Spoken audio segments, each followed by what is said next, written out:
We're here because free speech is under attack. We're here because people are being convinced that socialism works. We're here because people are being judged guilty until proven innocent. We are fighting back with facts. This is not a safe zone, so buckle up, Buttercup. This is the raw, naked truth.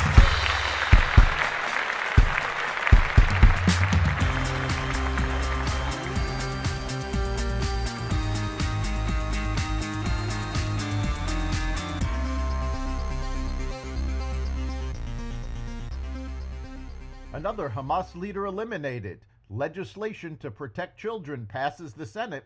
Possible interest rate cuts and more. Welcome to the Raw Naked Truth. I'm your host, Eric Lopkin, and here's the news you need to know. Khalid Sheikh Mohammed and two others currently held in Guantanamo Bay and accused of helping him orchestrate the September 11th terrorist attacks have agreed to a plea deal that would give them life sentences, according to the Department of Defense. If all goes to plan, the deal will avoid a trial during which prosecutors would have sought the death penalty, but the government would also have had to justify the enhanced interrogation methods used on Guantanamo detainees and potentially faced having some confessions rejected as coerced. Israel has determined that it killed top Hamas military commander Mohammed Deif in a July airstrike, the country's military said Thursday, eliminating a planner of the October 7th attacks and a militant terrorist it had tried to kill for decades.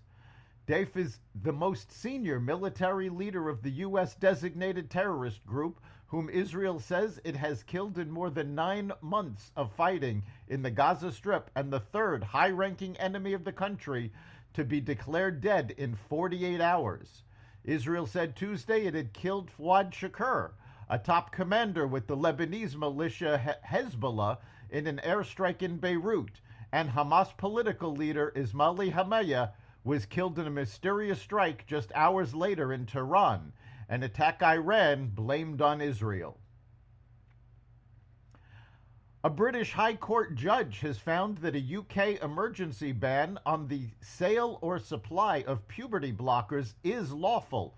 The restrictions came into effect on June 3rd and apply to young people under 18 with gender dysphoria in England, Wales, and Scotland.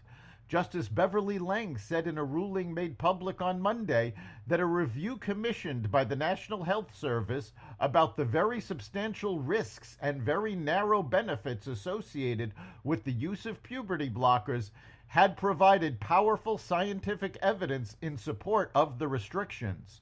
The group, Transaxual, and a youth who cannot be named under a court order, sought to challenge the decision of former Health Secretary Victoria Atkins to ban prescribing hormones that can delay the development of puberty. On Tuesday, 2 Senate bills aimed at making kids safer online passed with overwhelming bipartisan support. Josh Golan of Fair Play told the Free Press this was a major victory against big tech and represents an incredible coalition that believes a better internet for young people is possible. Under the legislation, tech companies will have a duty of care to implement safeguards to protect minor users. The bills face an uncertain future in the House. Federal Reserve Chair Jerome Powell said officials could cut interest rates at their meeting in September, moving closer to a new phase that seeks to avoid weakness in the labor market in the midst of signs inflation is heading lower.